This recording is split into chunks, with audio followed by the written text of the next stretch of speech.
Ffe twasomera mu masomero ga bbeeyi. Ng'abaana b'abagagga balina ebizimbe. Omwana ng'asasulamu akafiizi. Nga tebasobola mugoba.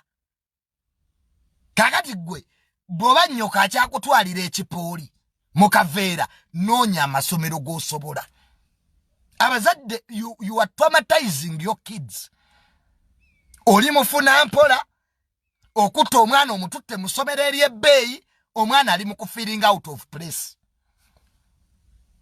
Era nze mwekambabuulire, buli omwana wo oba osobola mugulira ddole. Mugulire ddole na ice cream. Eriyo abazadde abagulira abaana iPhone. Nze naano omuzadde gwe mmanyi.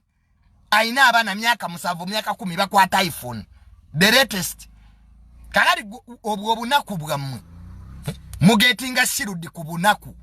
Kwato bisobola. Atabisobola abiveemu. Wano Kezo yagamba abisobola yabiyingira.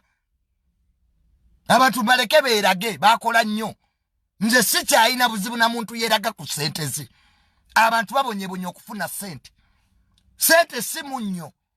Nti buli maka gaguyina. Mbwe abaana muboonoonye, mwabavu mwaboonoonye abaana. Waliwo omwana omugagga ayonooneka. Planned kid ayonooneka. Ndagaka omwana awemula nga mwana wa mugagga ku TikTok. Nkuwe ssente. Ku TikTok abawemula olabako omwana w'omugagga. Abaana babajjeno kwebali. Waliwo wano omusuubuzi mutabani wa Sudiru kwali. So abanaku mutuyambe. Abanaku mutusaasire. Abanaku mutusaasire. Wano mu Uganda teri asinze mwana wa munaku kwonooneka. Biri ku TikTok biwemula. N'okigamba kakati gwe owemula abantu olabikwata ne babitwala ku poliisi nga byetonda. That's a typical African child. Abana babagagga bali Bahamas. Yiyo goza Uganda yabagireetera gwe. Bana babagagga genda Zanzibar kuwumula. Gwalebeko mu Unebumbu mwana minister yatulidde wano PLE. Gwalebeko mwana minister mu senior Foliza Roots. Senior 6 house walebeko mwana wa speaker. Bali mu America. They are busy. Ababana kumwa basiba muzunga muli Mbasajja. Simanya wasika. Simanyo ina amazi. So n'olwekyo bazadde bannanga abali eyo. Ng'oyinamu ku ssente. Omwana wo muwe buli kyayagala.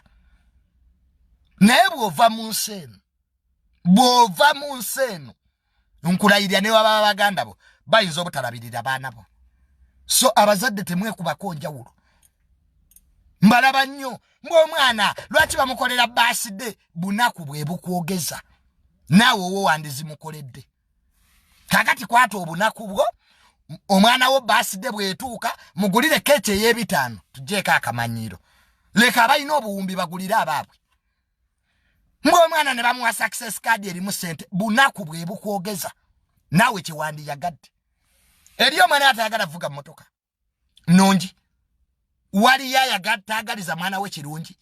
Mutujeeko obunaku. Omanye ekiri mu ggwanga lino abazadde abamuli banaku. Nze temulaba the relationship I have with my dad. Mbujjuta amale omwana omwonoonye. Ati be bazadde abanaku. Joni y'omwonoonye. Teye omwana omwagala nnyo abazadde abagagga. If your parent has money. Kitegeera ekintu ekyo.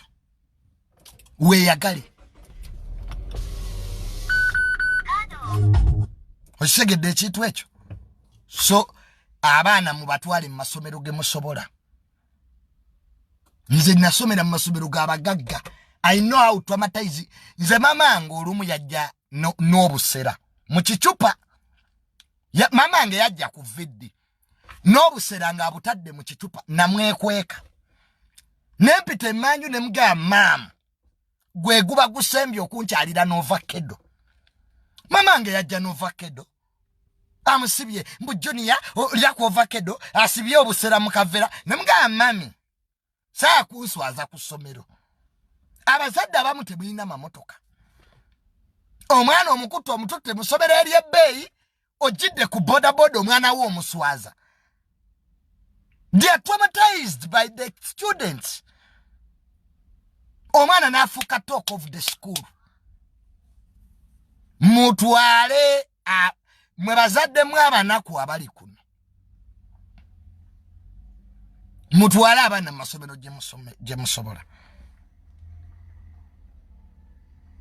Muleke ba plan the kids bagene masomero gaabwe. Wano manyi nasale zisasula obukadde busatu. Omwana bamukeeza mu nasale n'alya n'azanya ku musanvu ne bamukima. Milioni 3. Kati go olye yononya lenti wa mitwala 2. Lwaki temubeera mu line zammwe? You are pretenders. You are acting rich. Bye byaleetera wisdom kayo obuzibu. Acting rich.